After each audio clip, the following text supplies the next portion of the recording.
All right, everyone. Good afternoon. Looks like we have 30 participants thus far, so we'll go ahead and get started. Good afternoon. It is Thursday, April the 11th. I'm John J.B. Bird, the federal lobbyist for the National Society of Professional Surveyors, NSPS. I'm based in Fairfax City, Virginia.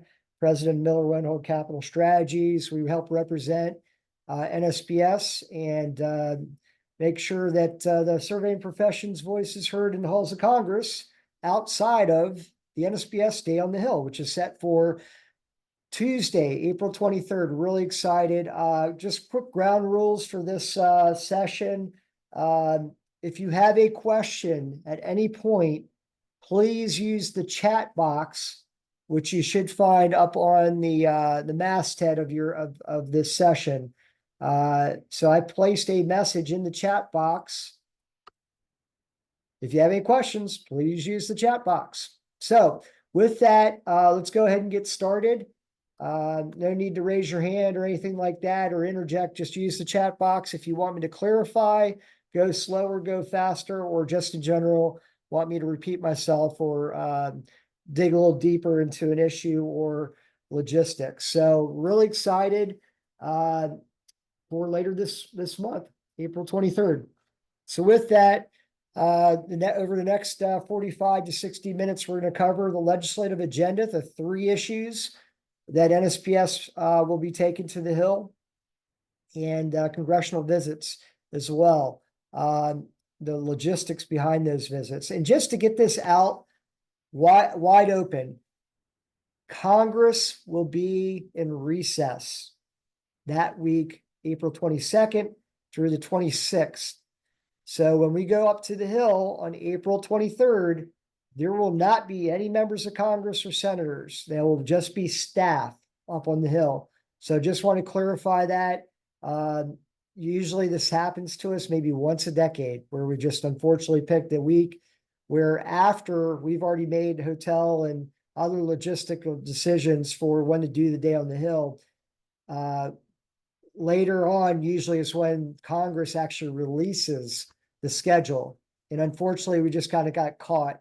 Like this happens again, maybe once a decade. And unfortunately, this year is that instance. So we're going to make the best of it. As a lot of folks know, especially the folks who've done these visits before, Hill staff are incredibly helpful. They're incredibly important. And so please don't get down or discouraged that your member of Congress or senator will not be in DC. Looks like there's already a question. Let's go to it. Yes, Zoom says chat is disabled. But Richard, you have used the chat box. So you're using Q&A. All right, let's use the Q&A. Let's see what the I think you used the Q&A. All right, very good. So I use the chat box. Everyone else use the Q&A then. It looks like that's the best way to do it. I'm receiving these questions through the question and answer. So please use the Q&A box at the top. So apologize for that mix up. So if you do have questions or points that you want to type in, use the Q&A. Thank you. All right, very good. So let's go ahead and move on to the issues. So again, April 23rd is the Day on the Hill. First issue, we're going to take 3 issues to Capitol Hill this day. And the first one up first time we've taken it to the Hill will be this year, monument preservation. Now, we do have a draft bill that we've put together some language to address this issue. And the short of it is what we're pursuing is that we would like a House member to sponsor this draft bill. Over in the Senate, we would like either in the Senate or House for a senator and in the Senate to introduce the bill, and in the House of Representatives, a representative introduce the draft bill in the House. So that's the gist of what is going on here. Now, what about the issue itself? So make sure you all can see all of this here. So what NSPS is requesting in this draft legislation is to enable property owners impacted by a natural disaster, whether it's a wildfire, hurricane, tornado, etc., to be eligible for assistance to preserve and reestablish destroyed survey monumentation, property corners, etc., that are destroyed by the disaster in order to preserve their property rights, return their home or business, and rebuild in general. So there is definitely a need to have NSPS drafted legislation introduced in the House and Senate. Really, our goal is to have land surveyors to whether it's a governor that's declared a state emergency, the president, any of the federal agencies that are involved in emergency response and cleanup, rebuilding, planning, you name it, that the survey profession should be included in any disaster cleanup effort for the purpose of preserving all surveying marks from being destroyed during the cleanup activity. In other words, whatever Mother Nature doesn't destroy, let's prevent the heavy machinery that goes in from doing additional damage to the survey marks. So the preservation requirements standards should be incorporated into disaster relief protocols with all federal, state, and local governmental agencies. Now, the interesting angle here is a couple things. So NSPS has led the charge on two bills that were recently enacted into law that we think play into this issue. Number one, back in late 2022, President Biden signed into a bipartisan version of what we call the FLAIR Act, the Federal Land Asset Inventory Reform Act, the FLAIR Act, that tried to provide for a common, comprehensive, interoperable federal GIS database of all federal property, the acreage, the buildings, you name it. If it was an asset, even if it was an environmental liability, have all that data that typically you have the Bureau of Land Management, you have the Forest Service as the two largest landholding agencies out there. This would also allow for other federal agencies to share their data and specifically their ownership and stewardship data within this GIS database. So that's something that once off the ground can be leveraged as part of this discussion. And so again, back in 2022, NSPS led the charge to get the FLAIR Act enacted into law. A lot of these, whether it's wildfires or floods, can occur, do occur, and will occur on federally owned property. But really, this is a national issue. So if you're, down south, you're along one of the Atlantic, oceanic states with hurricanes, same thing if you're in the breadbasket of America and a tornado hits. This is something that hits everywhere around the country. So interesting enough, there are three major departments that we are trying to pull together and coordinate with. Number one is Department of the Interior. So again, going back to the FLAIR Act and a lot of the interior owned property through BLM and Forest Service. Number two, Agriculture Department, and a lot of the actual wildfires that break out on forest land. And then third is FEMA within the Homeland Security Department. And the goal is there was a provision in the big infrastructure bill that President Biden signed into law back in 2021. This is the $1 trillion infrastructure bill, bipartisan bill.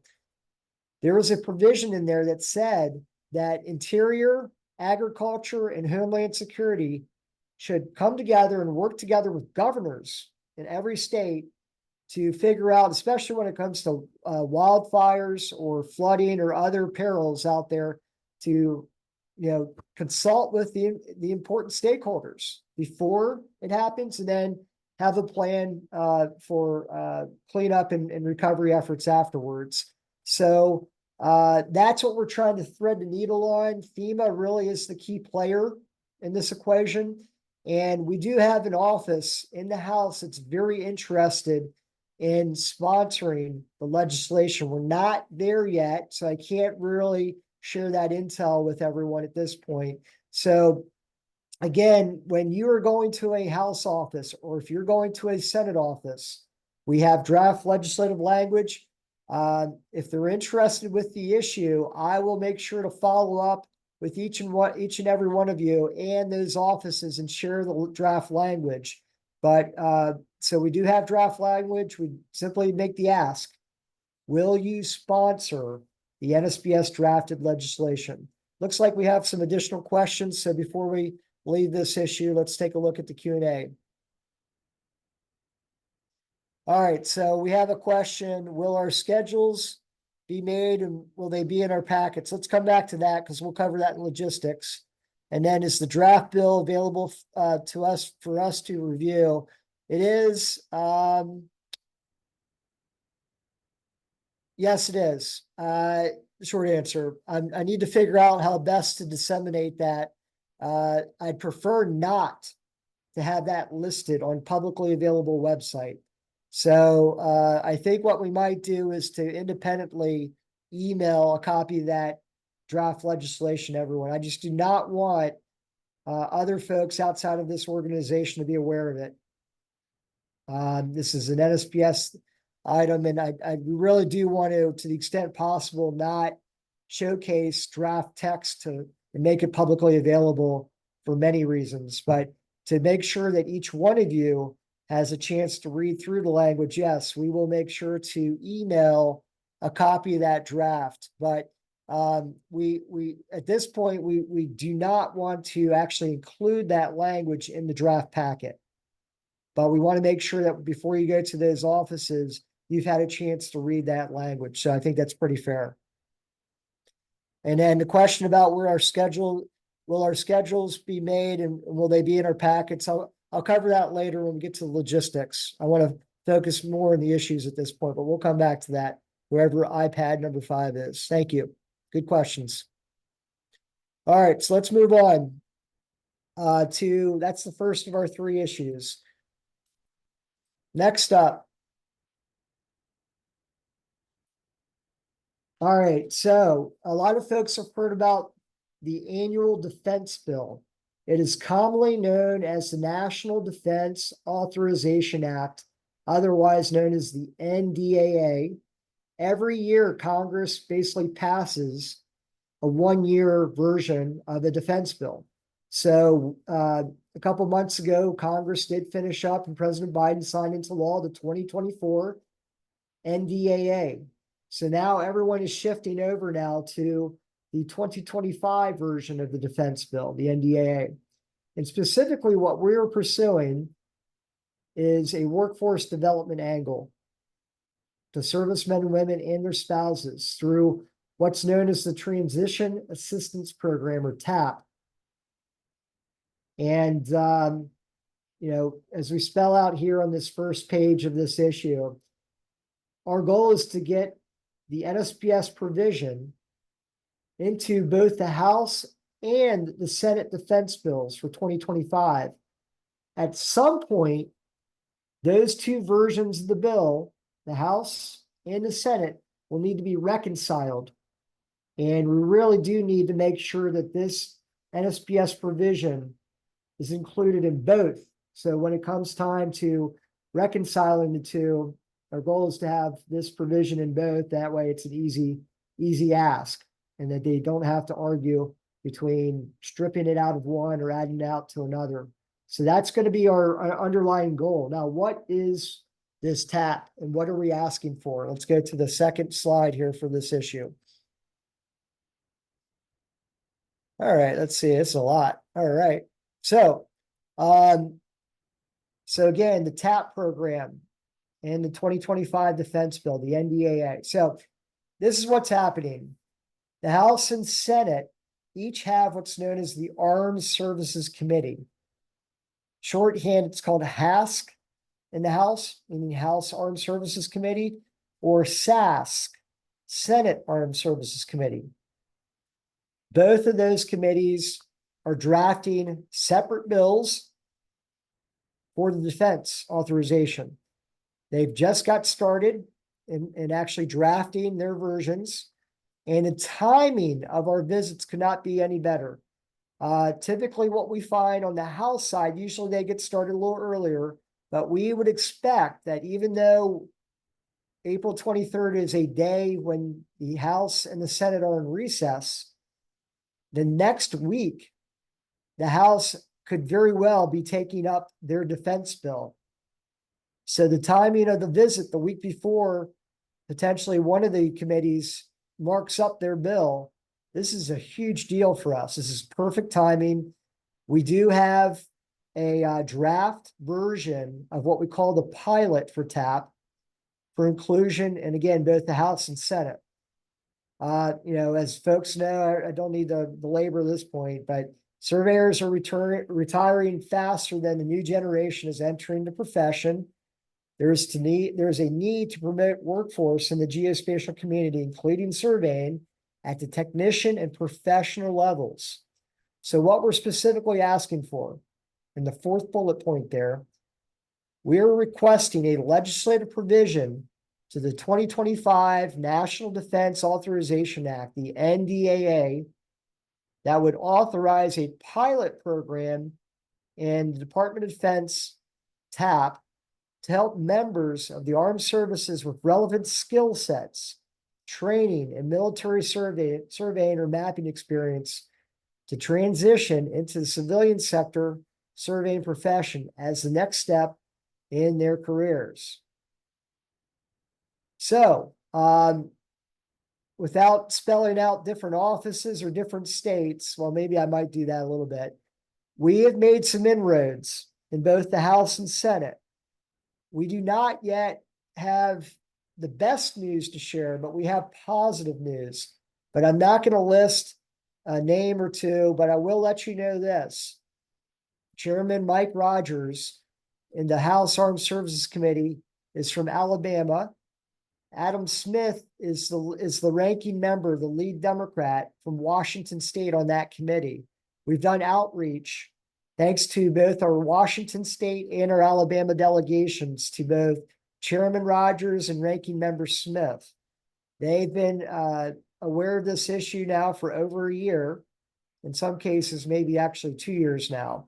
And again, I can't spill too many of the beans at this point, but the best thing we can ask for if you are visiting a House member is, until you hear differently from me, the ask is, will this staffer representing this House office that you're visiting, will that member of Congress or their staff contact the House Armed Services Committee to ask that the NSPS drafted provision be included in the 2025 House NDAA?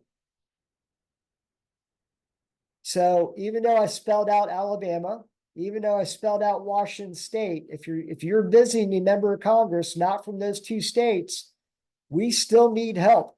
We need your respective House member, if you're visiting on this issue, to call, to visit, to email, whichever way they would feel comfortable with contacting that House Armed Services Committee. They can contact the chairman, they can contact the ranking member, but most likely if it's staff level, the staffers will contact someone on the committee staff. And that is going to be a very positive thing if they do that. So we want to that's the specific ask that we'd like in the House. Same thing in the Senate. Now, a couple different states are in play here. It's probably a little larger target, if you will. We have a really good feel that a senator from Alabama, a senator from Virginia, and a senator from Maine are in a situation where they could be very helpful, not just to us, but to each other, and potentially work together on this provision in the Senate. Each of those three senators are on the Senate Armed Services Committee. But I can't disclose because we don't have 100% commitment, but we have a very positive read and a lot of very helpful feedback from the staff of each of these three offices. So what I'd ask for, regardless of, again, whether you're from Alabama, Virginia, or Maine, or not from any of those three states, and you are visiting someone on the Senate at the staff level to talk about this issue, it's the same ask, but just a different committee. It's the Senate Armed Services Committee. Will that Senate staffer contact staff or leadership at the Senate Armed Services Committee They ask that the NSPS drafted provision be included in the 2025, it should be a Senate NDA. I apologize. That's a mistype there at the bottom. I'll update that shortly. So the goal is not just to have those 3 Senate offices make the ask, but if the committee, the chair and the ranking member of the committee, and their staff hear from multiple offices from the surveying profession, from you, that's going to turn heads. That's going to add to our numbers. That's going to, help grease the wheel, the skid, for this ask, so that when it hopefully gets offered by the 3 senators we hope can be working together, or even if it's just one of them, by the time they put that request in, that you'll have hopefully multiple asks for multiple Senate offices. Looks like there's another question. Let's get to that. And Jay Higgins says, is this draft bill available to us to review? I'll answer it the same way as we did the previous one. Yes, it will be available. Yes, we will email it, but no, we will not place it online anywhere. Again, this is a draft provision, and we do not want anyone outside of NSPS members getting a hold of this at this point. So we will independently email this out to you. We'll probably just send one email then with the draft provision for TAP and the draft bill for the monument preservation issue. Great question, though. I know everyone wants to read something before they go to the Hill and learn more about it before they make the ask. Same thing on the follow-up. We will get that language to any interested offices as long as they commit to helping us out or studying the issue closer. If they ask for the language, we'll give it to them. But I want to make sure you all have a copy of that so you can read up on it, feel more comfortable about the language, what the ask is, and how the language plays into both the House side and the Senate side. A great question there. All right, let's move on to the third of the 3 issues. All right, so this is going to be a little different version of an issue. Now, we did take this issue, the survey and licensure. We did take this to the NSPS on the Hill last year, and that was very helpful, getting some good intel back from offices, putting our feet in the water, testing the water. But now we are ready for prime time. This is a huge deal. What we are pursuing is a sense of the Congress resolution where we clearly identify the importance in how the survey and licensure issue protects the public health, safety, and welfare. However, this is a different ask between the House and the Senate, and there's good reason why. So if you're visiting a House office specifically on this issue, you want to ask for co-sponsorship. If you're visiting a Senate office, you're asking for sponsorship. And why is that? Let's get into it. So we have great news to report. I know that Tim Birch, Mark Sargent, the rest of the government affairs team has been spreading the word and getting the word out. And I think we had this in News and Views as well and other ways to get the word out. But the big deal is we are trying to push back with the current movement to de-license occupations. And, one of the ways that we wanted to create a caveat and to say why the surveying profession is different. Well, we actually had a member of Congress recently acknowledge this. And by doing so, on March 8th, Congressman John Joyce from Pennsylvania listened to us. Not only listened to us, acted on what we asked him to do. He introduced what's known as a Sense of the Congress resolution. It's HCON Resolution, or Res 96. And it highlights the important role licensing of surveyors and other design professionals play in protecting the public health, safety, and welfare. Now, who is this congressman? Why did he introduce the bill?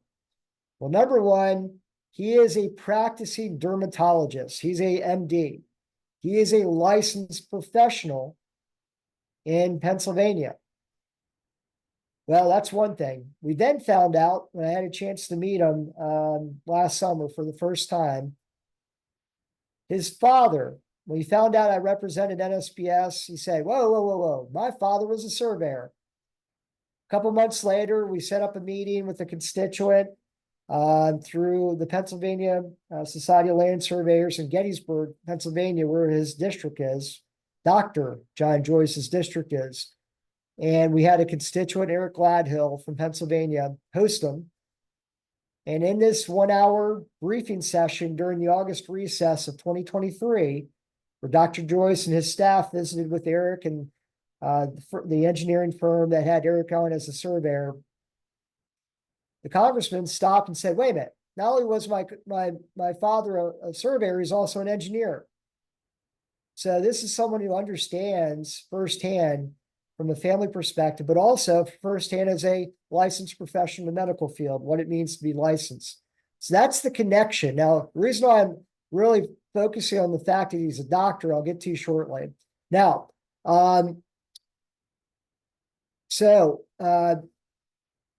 what makes, again, this ask a little different is that because the congressman, Dr. Joyce, has introduced this provision or this resolution in the House, it's a different ask in the Senate. We're starting from scratch in the Senate. Therefore, when we say at the very bottom there for the Senate, will you sponsor the NSPS drafted sense of the Congress resolution? Well, I took a look, and maybe my numbers are wrong in the Senate, but of the 100 senators, only 4 are doctors. So I wrote down these states real quickly. So if you're visiting Wyoming, there's a Dr. Barrasso, third ranking Republican in the Senate. He's a doctor. A lot of folks have probably heard of Kentucky, one of the senators from Kentucky that's not McConnell, Dr. Rand Paul. He's a doctor. There's also from Louisiana, Bill Cassidy, a doctor. And I'm blanking on the 4th one, but there's a 4th doctor somewhere. Hopefully I'll remember it shortly.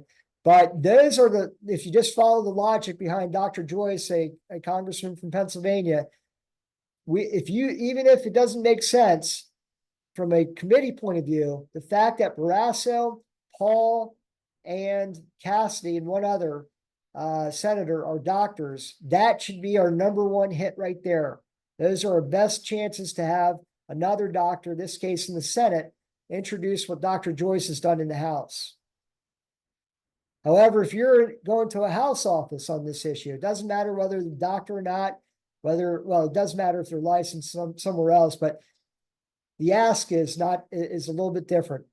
We already have a bill. We already have a resolution in the House. So the simple ask in the House, will you co-sponsor Dr. Joyce's resolution, H-Con Res 96? And so that's a big deal. We have a bill number. We have bill text.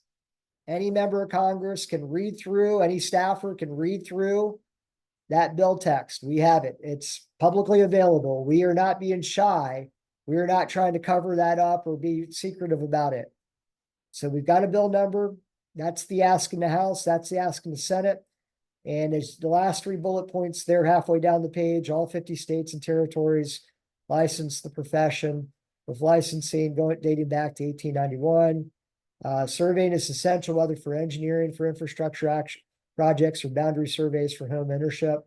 Quality and fidelity of the professional responsible for a survey has a significant financial, environmental, safety, and quality of life implication. Quite frankly, from a taxpayer point of view, whether you're on the D side or the R side of the aisle, all this infrastructure money that's going out to state and local projects, that's a huge deal. And you want to make sure that someone who's licensed isn't part of that. So that's the issue. Those are the separate ask about the same issue. It looks like we have several more questions. Let's go up to the questions real quick. Take a quick look here. So Ryan Selby asked, do we know how many MOS translate well into the survey? Okay, let's come back to that. Let's try to stay on. We'll come back to that in a second here. Yes, Rich Liu, Roger Marshall from Kansas. He's the 4th doctor. So if you're visiting Louisiana, if you're visiting Wyoming, if you're visiting Kentucky, and from Dr. Marshall's point of view, Senator Roger Marshall is from Kansas. So if you're going to one of those 4 states and you're meeting with one of those 4 doctors who happen to be a senator, thank you, Rich. Let's see here. Let me go back to the question that Ryan Selby asked. Do we know how many MOS codes translate well to the surveying profession? No, I don't, but we have at least a starting point. I think with help from John Pelletiello, who dug up a lot of these a couple years ago, to some updated versions of these MOS codes I've received from various NSPS leaders and members over the last couple weeks. I think we have at least 10, maybe up to 15, if I recall correctly. And we will have a list available. And if by all means, if folks see or see something that's missing that should be added, we're always open to adding additional MOSs on there. So that's a great question, Ryan. We do have that list. We'll share it. And then again, it's meant to be inclusive. If there's something we missed or should easily be added, we're open to doing that. We have shared that with select folks in different federal agencies as well. Let's see here. Ed O'Brien has listed the bill text. That's great. Thank you very much. We will share that. When we finalize we'll get to the logistics. When we finalize the issue papers, we'll have a link directly to the HCON resolution 96. But thank you, Ed, for making everyone aware of the link and to look up the bill language. And when we had it in News and Views, we also had it linked. So very helpful. Thank you, Ed. Let's see other questions. Mark Sargent, can we include the language in the resolution in the packet? We did last year, so I think we can do that this year for the resolution. Yeah, I think we can do that. Yeah, we should do that again, Mark. That's a good idea. Thank you. Good call.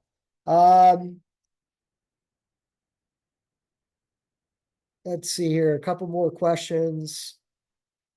Professor Salazar, let me hold off on that one. There's an earlier one I'll get back to on logistics. Dick Kleiman has, JB, please talk about how a federal sense of the Congress affects a state license issue. I'm glad you brought that up. For some reason, I left that off here. So yes, so everyone, not everyone, but most states we've heard of in the last couple of years, certainly decade, where this issue is unfortunately blown up in the wrong direction.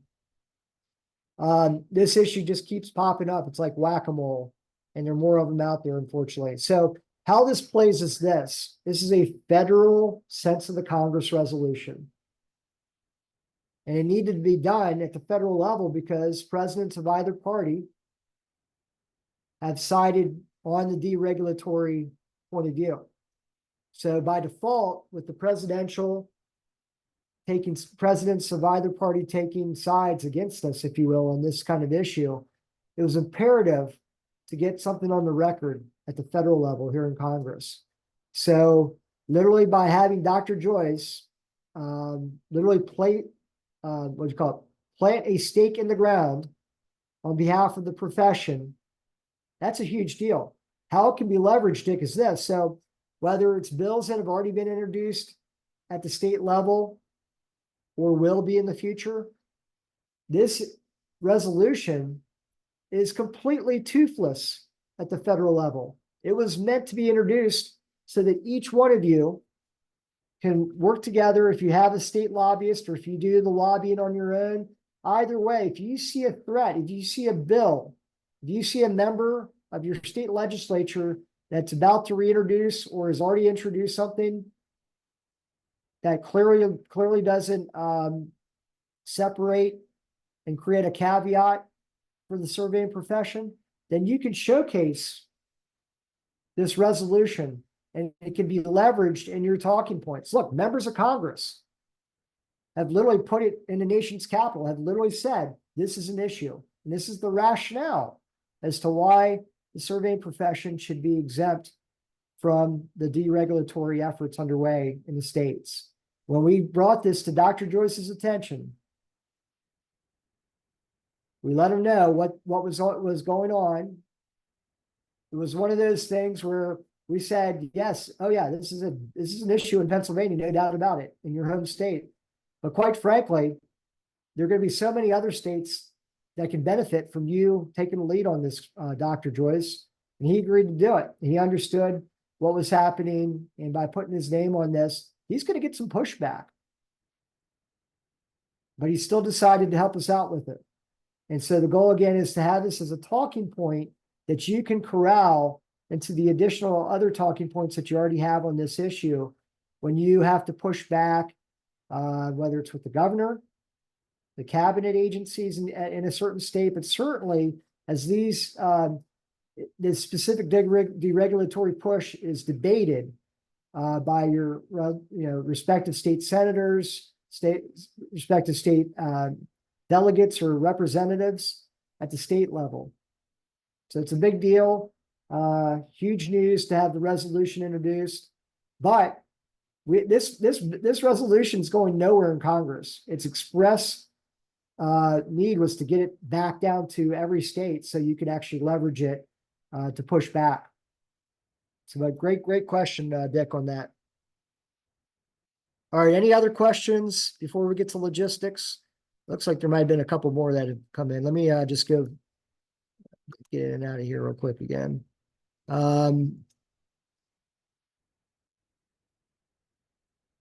So we'll get back to the schedule and packets here shortly. We talked about the draft bills. We talked about the MOS codes. Ed O'Brien sent us the link for the resolution 96. Dr. Marshall, fourth doctor in the Senate.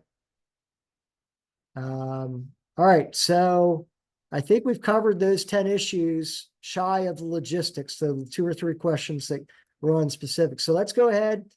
And again, if we need to come back to the issues later, we can do that. Let's go ahead and move on to logistics in the remaining 20 or so minutes here and make sure we capture all those questions we've got to answer. So, yeah, we're really excited. Now, how do we actually get the best value, if you will, for your day on the Hill? This is where we are. We have 60 plus NSPS members attending the Day on the Hill. We expect to have around 150 or so meetings confirmed when everything's said and done. At least 35 states will be represented. What are the assets? Obviously, you, each one of you, is traveling to Washington, D.C. to take part. Citizen lobbying, if you will. You're the constituent. And again, this could be with staff level. You're going to have a schedule. You're having a congressional directory. Trish put into fresh order. So you will not have your old, dilapidated, worn out, ripped up booklets from last year. For those folks who are going to the Hill for the first time, you're going to see what a congressional directory really looks like. It's pretty fancy. It's small, but it's got all the data that you need getting started on if you're a rookie or first timer. Issue papers, we'll have 3 issue papers. NSPS staff, I will be on the Hill. John Pelletiello will be on the Hill. Another Miller Wendell Capital Strategies staffer lobbyist, Justin Mann, will be on the Hill, helping out folks in different ways. And then we also have an online meeting report form, so that we'll cover that here shortly. I thought I saw Dan Martinez check in here. Well, we had to use a picture of Dan Martinez visiting Senator Fisher from Nebraska, of course. Now, the senator's not going to be here for this meeting on April 23rd, but Dan, I believe, and his wife are shown in this picture with the senator. Again, you're the expert, constituent, resource, and a voter. That's why Senator Fisher actually said yes to a meeting with a constituent. So, in this case, Dan's going to meet with a Hill staffer, not the senator this time, but it's important. You can still leverage your assets that you bring to the table. All right. So again, what you'll need to do, if you see anything, a reference here to any member of Congress or senator, obviously that's not going to happen. It's going to be a staffer. So this is typically what happens. We say 15 minutes for a meeting, one issue. of the three. And what we tried to do is to assign one of those three issues based on the committee or committees that a House member or a senator serve on. So there's a good chance that if a House member or senator is on the Armed Services Committee, you're going to go and talk about the TAP program and the defense bill. And there's some other examples of the other two, but that's basically what we try to do, is to align the committee with the issue of those three issues, which was the most relevant based on the committees. What'll happen is you'll probably spend the first 2 to 5 minutes introducing yourself. You ever heard the expression, all politics is local? Well, that's the reason why you have the meeting, but you also want to get into the nitty gritty, but not overdo it. So we're take 2 to 5 minutes, introduce yourself, and we'll talk about how to do that. A little bit more detail here. Issue discussion should be the middle 5 minutes. Yes, 30-second elevator pitch is not enough. 5 minutes, that should be more than enough. And in the final 5 minutes, you got to make an ask. You're not looking for support. We'll get into that later. And then gain feedback and then invite for a tour. So 5 minutes for introductions, 5 minutes for issue discussion, and 5 minutes for getting a commitment.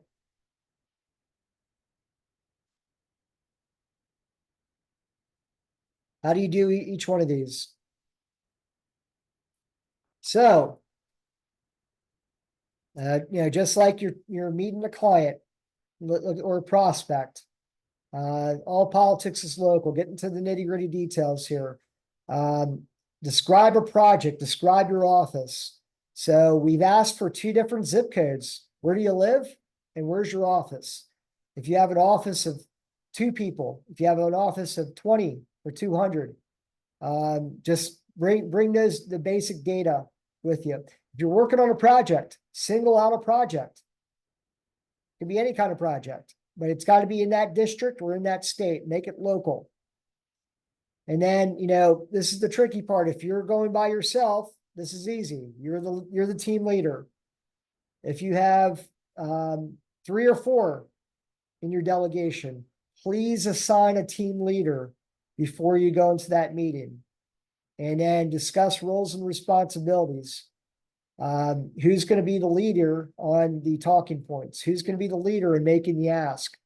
And so forth. It can be one person or you can change it up. But the important thing is to organize early. And that way you have a really good pitch that goes well in that 15 minutes.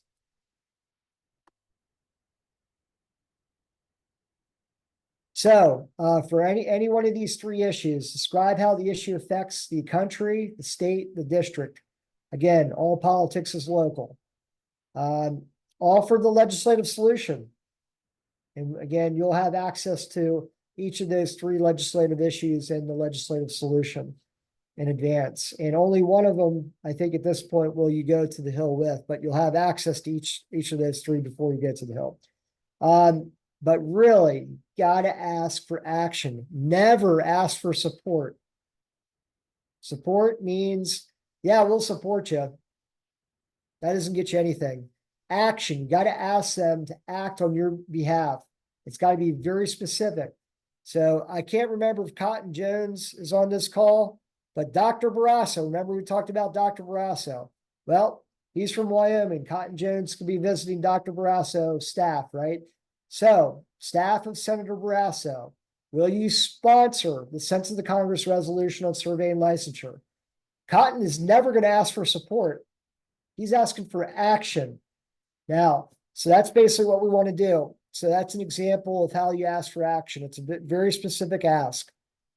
Do not ask for support. All right. So again, when you meet with these staffers, be flexible, especially again, substitute members and senators with their staff with all this. Don't feel slighted if you're meeting with a staff person. They are important. And we always talk about the fact that politics is not a one-off. This should be either starting a new relationship or enhancing an existing one. But politics is all about relationships. It should never be a one-off. And don't be surprised or offended if the staff members in their 20s. These folks are really sharp. They're very ambitious, and they're policy driven. And they do a lot of the heavy lifting for the senators or the House members that they report up to. They'll draft memos on whether to co-sponsor or sponsor a bill. They'll do all the legwork to make their boss's job as easy as possible. So our job is to influence them, inform them, to educate them as best as possible. I should just call this a Simple Minds slide. Everyone remember the song Simple Minds, Don't You Forget About Me? Let's just start with the don'ts. These are the don'ts we would hope you would never do. And, I'm not going to make a mockery out of any of this, but just don't do any of these. And especially that last one. Don't forget to ask for some action. All right, now, again, before you go into any of these meetings, you're going to get one packet per meeting. So there are 4 of you from one state going to one office. Only one of you has the packet. And that's why it's important to have a team, a meeting leader per state. If you're just flying solo, you're the only one from your state, that makes it very easy. It's just when you have 2, 3, or multiple other folks going to that office. So just like you leave behind one packet, one post-meeting report form per meeting. So that's important. And again, itemize who that person should be. Now, I would say on the actual post-meeting coordination, especially if it's multiple people from a state that goes to one office, I would err on the side of the constituent that would do that. So especially on the House side. Now, if it's a senator, it could be anyone who's the constituent. So again, you want to itemize in the Senate office, one of you. In the House office, not only should it be one of you, it should be the constituent that fills this out from whoever that member of Congress you visited. But this is going to be an online report form. It'll be linked. You can either do it right after you finish the meeting using your handheld device, go back to the hotel, or take some time over lunch or sometime where there's downtime during the day, use your laptop, hit the link, one report form per meeting. We don't want 4 report forms per meeting, just one. Oops, go back one there, sorry. So when we're drafting up that report form, share views on what was heard and note any action, not support, any action promised. And then decide who will send information that was promised to the member and staff. So for instance, on the defense issue, on the tap, if there's a really interested office that wants to see that draft legislative language, make note of that. And then because you'll have access to it, you can send it directly. If you want me to follow up and send it directly to the staffer you met with, point is whatever they had asked for, take note of it. And then for follow-up, we need to follow through on that. And then again, the follow-up that's needed would be discuss what the follow-up that's needed to be effective. Good. And then again, we talked about either starting or enhancing a relationship. So we will have an updated version of a thank you letter that will be in a Microsoft document format. And the goal is to send it as a follow-up and email it. Fax, I don't know if that's necessary these days. It's an option, but I think most staff, their preference would be to receive an email. So here's what I would do.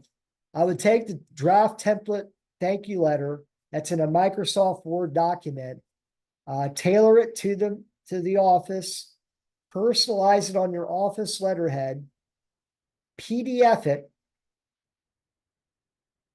save it to your laptop, whatever you need to do, and then do a follow-up email with the staffer. Now make sure you get a business card from each staffer that you meet with. That way you've got a way to follow up with them directly. And in an email, attach that PDF letter on your letterhead that you signed and personalized and send it by email. And you might just, again, by email, I'm sure you'll have your personalized contact information block at the bottom of the email so they can follow up with you. You might just want to say, even in the body of the email, please see thank you for your time yesterday or last week, whenever you get around to, we would say do it as soon as possible. In your email, just have a quick blurb about, hey, thanks for your time. I really appreciate you spending 15 minutes to talk about the TAP program and NDAA. Please see the attached letter from my firm, from my office, in support of what you're doing, and appreciate the action that you committed to taking, blah, blah, blah. Make it short and sweet, but most of it should be covered in the thank you letter. And then also, again, as a follow-up to inviting them, not just the staffer, but also say, hey, just say the staffer's name is Nancy White. Nancy, thanks again for your time. We'd like to also invite you next time you're back in our district, back in the state. Please come by and visit our office, and we can even get you out to a project location. And obviously, if you're coming, might as well bring your boss, the senator or the House member, and bring he or she with you as well, him or her. So, and again, a political relationship is a process, not an event.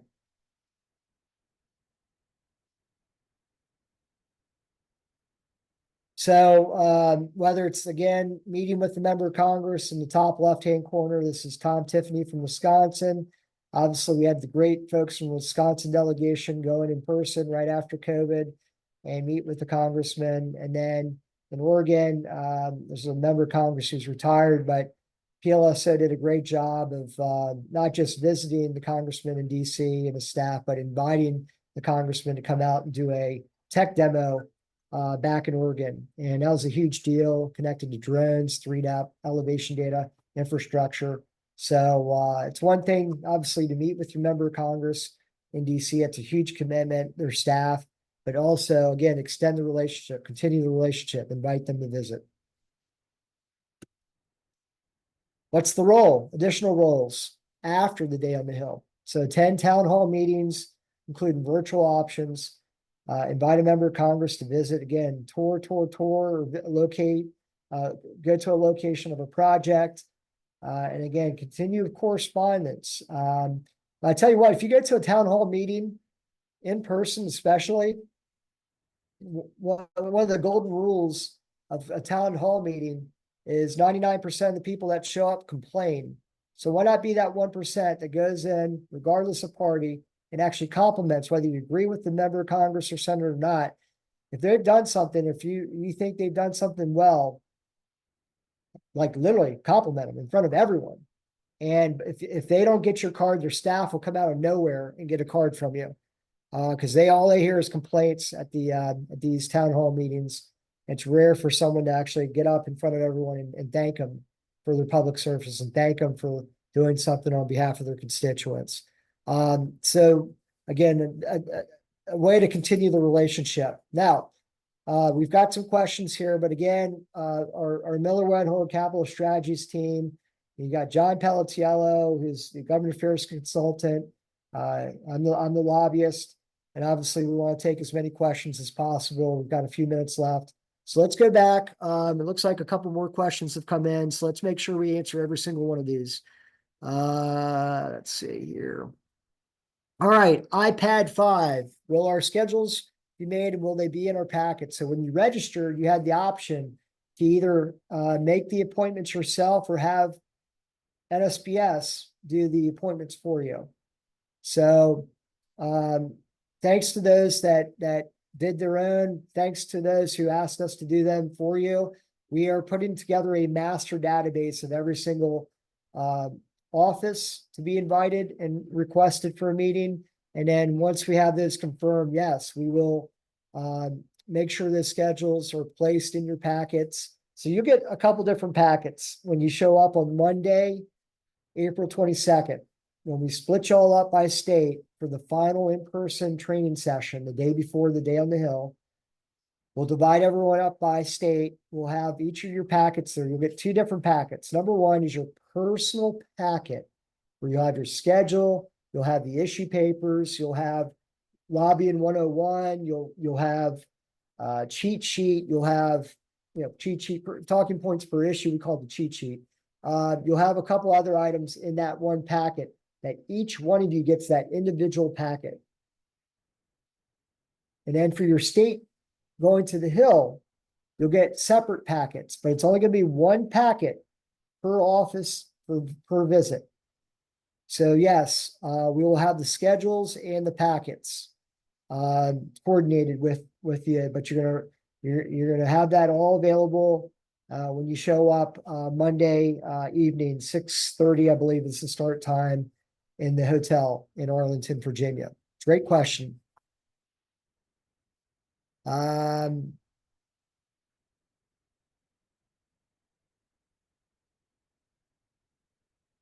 So Professor Salazar asked, how are the visits to office being assigned? I kind of maybe addressed it, but I want to make sure I get this correct. So typically what happens, what we do is we identify the members of Congress based on the zip codes from your residence and your office that you put in the registration sign up page. And then what we did is we found out, well, outside the senators from your respective state, we identified which member of Congress represents you. And what we did then is we took a look at committees that member of Congress or the senators serve on. And then of the three issues, which of those three issues makes the most sense based on the committees that senator or that House member reside on. So that's how we, now the caveat is in why I focused on the four senators that are doctors: Kansas, Kentucky, Louisiana, Wyoming. Those are a little bit different. That's why I make an exception for those. Now, one other thing, yeah, okay, yeah. So hopefully that answers that. But great question, Professor Salazar. Dan Martinez. I'll let you have the last word on that, Dan. And then Mike Given, when will post-meeting report form and thank you letters be available on resource page? Link currently not active. That's correct, Mike. So here's our kind of timeline. We will hope to have each of the three issue papers. So number one, if you go to the website itself, the same website that you used to register, there's a resources page that Mike Given is alluding to. On that resources page will be the archive one-stop place for all these documents. So each of the three issue papers, and to Mark Sargent's point, we'll have the sense of the Congress resolution because that's been introduced. We will not post the defense bill language. We will not post the monument preservation language there, but everything else we'll post it there, including the updated version of the thank you letter and the Hill report form when it's ready to go live. We would hope that that's available, we think, maybe as early as Monday, but probably more realistic to be either Tuesday or Wednesday of next week. That's when we'll all be posted. So when we put the meeting request in, we are using very short sentences, paragraphs, as kind of a Cliff Notes version of the issues. So when we make the request of the scheduler in the Senate or House office for you to meet with the staff, we've at least given them something from the issue. It's just not the completed issue paper. There's still some details that are moving around on at least two of the three issues. And instead of just putting them up one at a time, we're just making sure that we finalize these issue papers and then put them up together again early next week, Mike. But very good question. We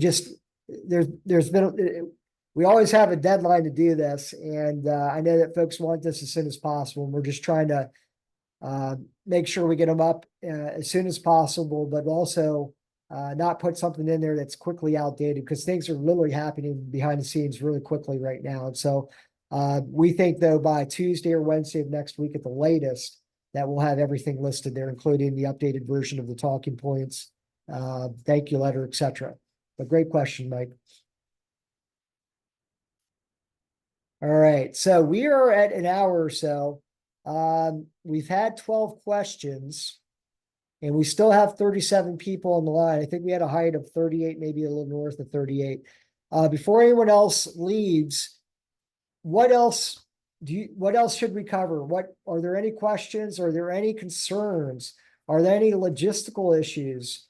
What else do folks either feel very good about or not? Well, let's focus on the problems. Does anyone feel uncomfortable with anything? Do we want me to clarify something on an issue? Logistically or issue driven? What else can we be doing to help out folks? All right, a couple more questions have just come in. James Craddock. There we go. As always, thank you for your hard work.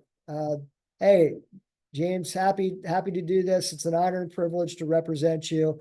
I'm so excited that each one of you actually took an hour of your day this afternoon to be with me and to be with all of us on this. This is a big deal. So thank you for putting in the time this week, because we hope that in 2 weeks, your value and your time put in will be incredibly worth it.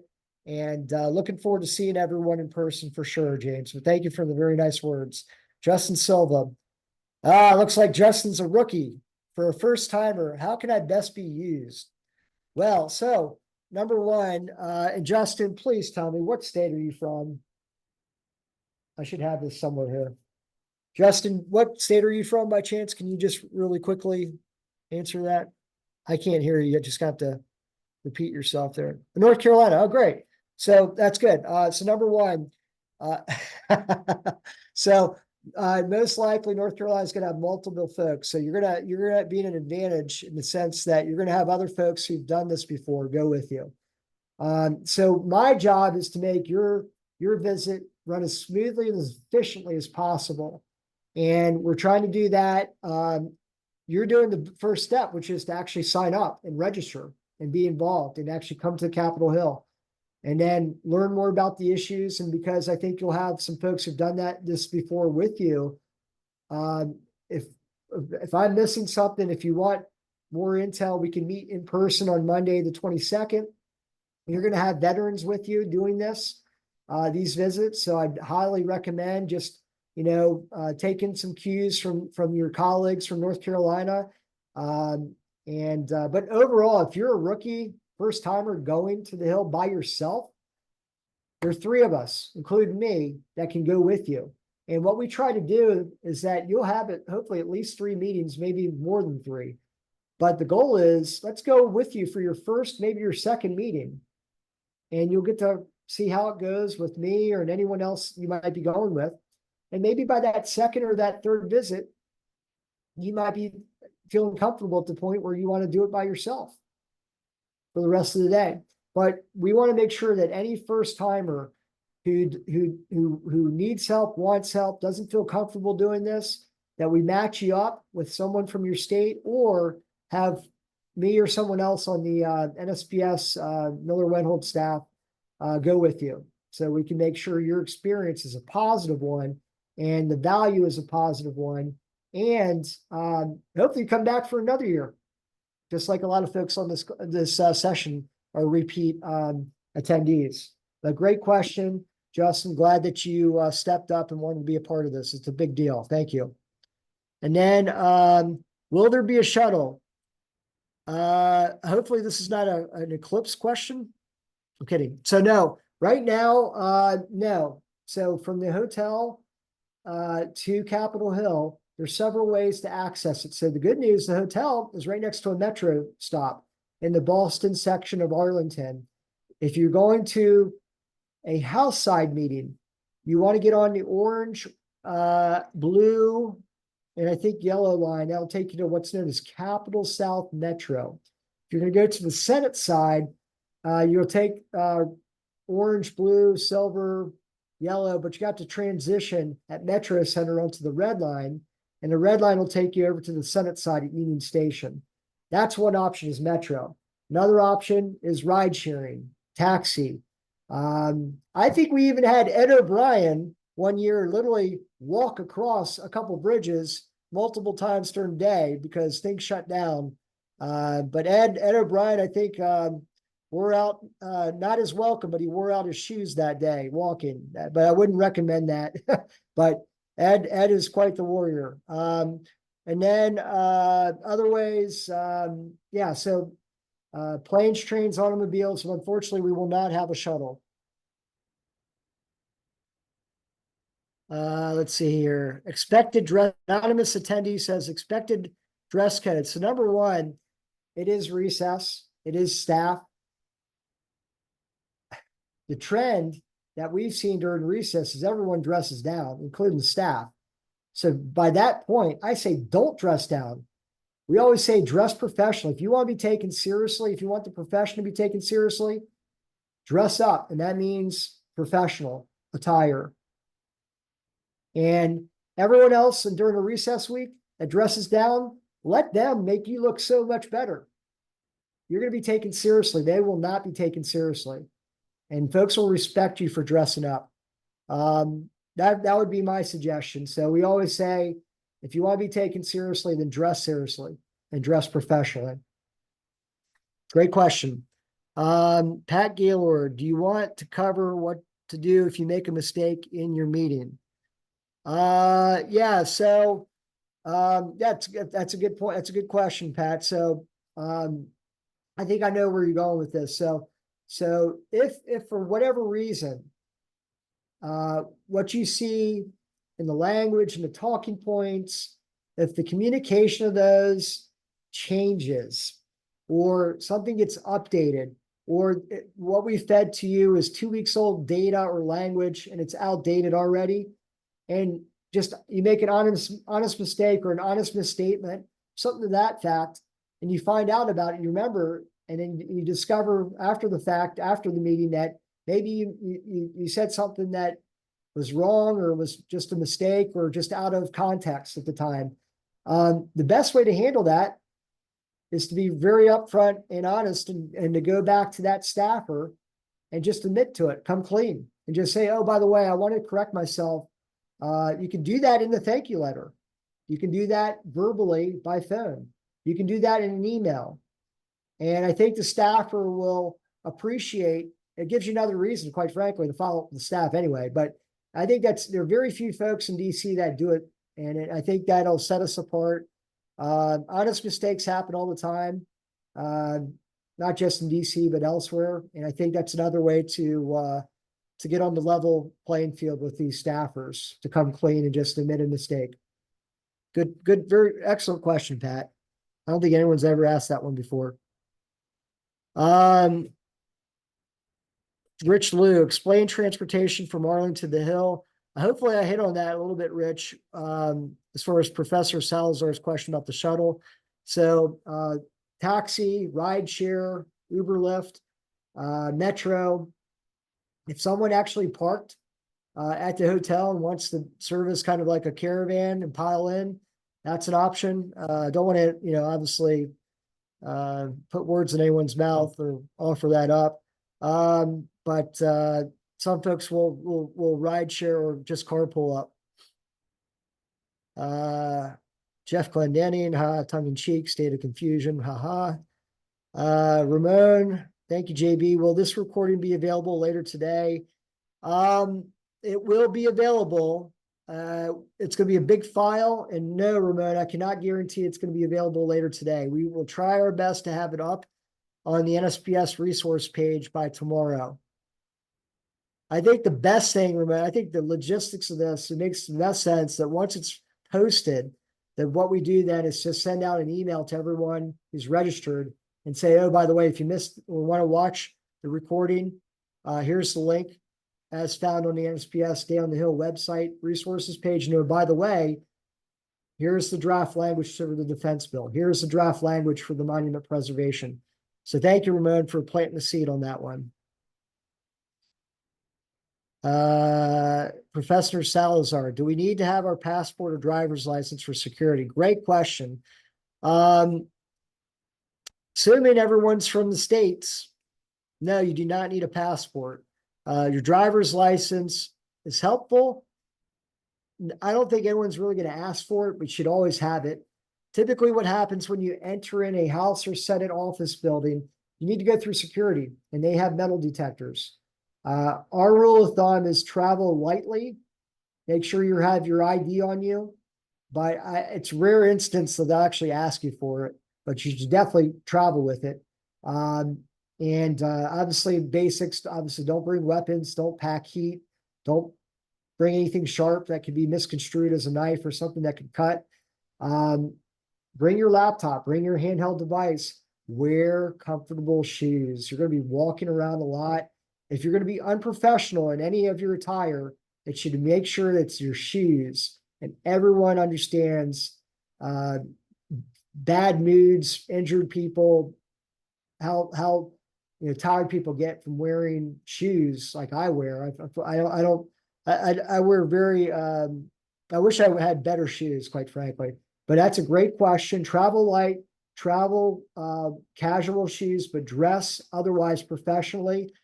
Check the weather. If it's going to be nice and sunny, you probably don't need a raincoat. If it's potential threat of rain, you might need something to cover up, or an umbrella. Umbrellas are accepted into the office buildings, but you definitely need to go through the metal detector. If you're going from the House to the Senate to the House, I would bank on 20 minutes, 10 minutes to actually walk, and there could be lines. So maybe the other 10 minutes is for to actually get through the security line. So we will do our best to make sure that when we set up these meetings for you, that you're not running back and forth, that hopefully we knock out the Senate offices in the morning or the afternoon and take care of the House offices the other part of the day. So worst case scenarios, you look like, a tennis match or a ping pong match, and the ball is going back and forth across the Capitol. We wanted to avoid that, but you will need to still walk a good bit that day. So that's again why you want to pack some comfortable shoes. Mark Sargent, do you want to mention photo of group? Yes, I do. So here's what we're thinking. If Daryl Fuller, I can't remember if Daryl's on the line today, but he came up with the idea of doing a photo of everyone, as many of the NSPS attendees as possible on the Capitol steps, with the Capitol as the background, and then just take a picture or two. And then obviously we can get that out to everyone who's registered, who was there, whether you're in the picture or not.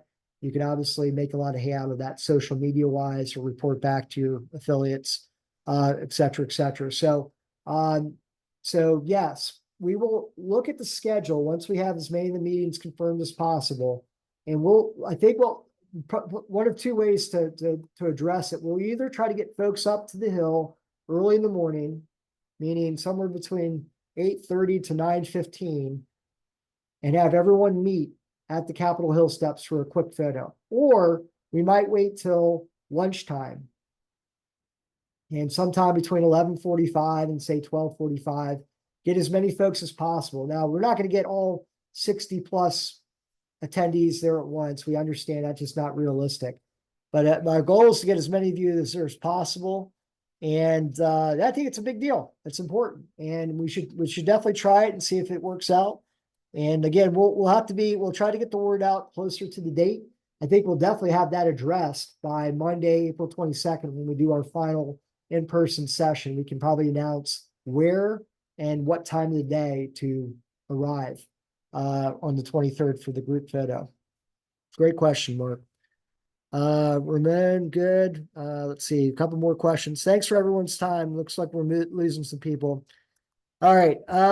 Dick Kleiman, explain building room number system. If one door is clogged, try another. Sometimes security told us to go to a different door to avoid protesters. He figured we were dressed professionally and we're legit. All right. So let's start with the Senate. In the Senate, there are 3 buildings. You have Dirksen in the Hart building. Even though in name they're different buildings, they're joined at the hip. They're one big structure. So if you get into the Hart or the Dirksen building, you're basically in the same building. It's just they're divided in name only. It's one big location. There's a separate building called the Russell Building in the Senate. And if you need to go from any of these buildings, go underground. There's a basement tunnel system, and the goal is to avoid going back through security. So if you've already entered Russell, Hart, or Dirksen, there's no need to leave the building and then re-enter it through security. So go downstairs, find the basement, and walk until you find an elevator that comes up to one of the other buildings. Same thing on the House side. Most likely, there's only going to be 3 House offices: Cannon, Longworth, and Rayburn. And they're all connected same way underground through a basement tunnel. So if you need to go into one of those buildings, obviously you need to go through security, but what you want to avoid is going back through security if you leave the building. But the best way to do it, if you're already in the building, you've already gone through security once, drop down into the basement of that building and walk through the tunnel to get to the other buildings. And in the number system, it's really catchy. It'll make sense once you really kind of do it once, but in Canon, every room number only has 3 digits. And so if you're going to go to room 313 of Canon, then that means you're going to be on the 3rd floor, room 313. Now, if you're over in Longworth and you see the number system 1313, you're going to be on the 3rd floor in room 1313. If you're in Rayburn and you see the number 2313, that means you're going to be on the 3rd floor of Rayburn, 2313. So what they've done is said that Canon really should be 4 digits. It should be 0313. Again, if you're going to room 313 in Longworth, it's 1313. And if you're in Rayburn, it's 2313. And so any fluctuation, you want to pay attention to the first number and the second number. First number is a 0 in Canon, 1 in Longworth, and 2 in Rayburn. That just tells you what building you're in.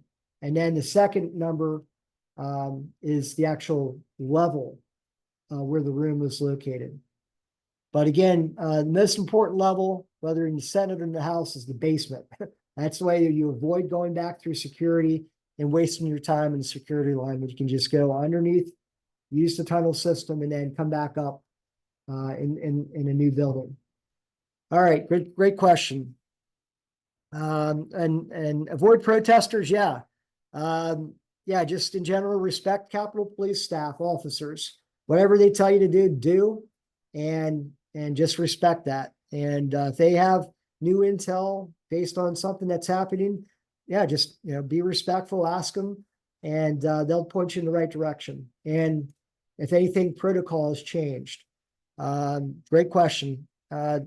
Professor Salazar, did you say don't pack heat? Is it because I'm from Texas? Okay. I will not make another eclipse jokes about Texas then. Let's see here. Mike Given, will the tunnels be available to go between meetings?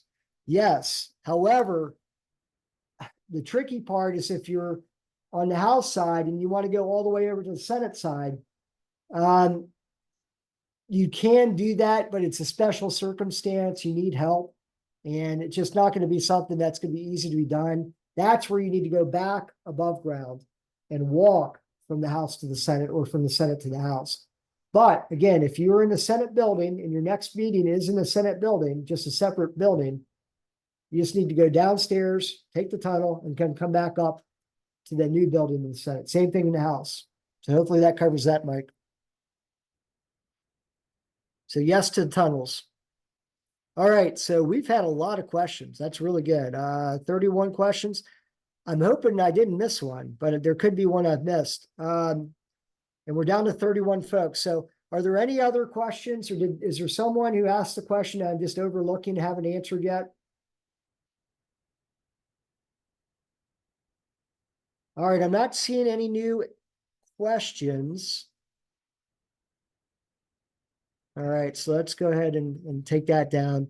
And then, of course, we just want to say thank you to everyone for your time today. We're really excited about April 23rd and your participation. It's a big deal. Really appreciate it. And I can't wait to see everyone Monday, April 22nd, 6:30. And again, we'll be in touch by email with some of the follow-up information, draft language, recording of this, and other important information. If you have any questions, please do not hesitate to reach out to me. Again, this is my contact information. John Palatiello's contact information here, and my contact information here. please do not hesitate to reach out to us and let us know if you have any additional thoughts, questions, suggestions, need for clarification on any of this, whether it's the issue or the logistics involved. With that, thank you all very much for your time, and we'll see you shortly later this month. Safe travels, everyone. Thank you all very much. Bye-bye.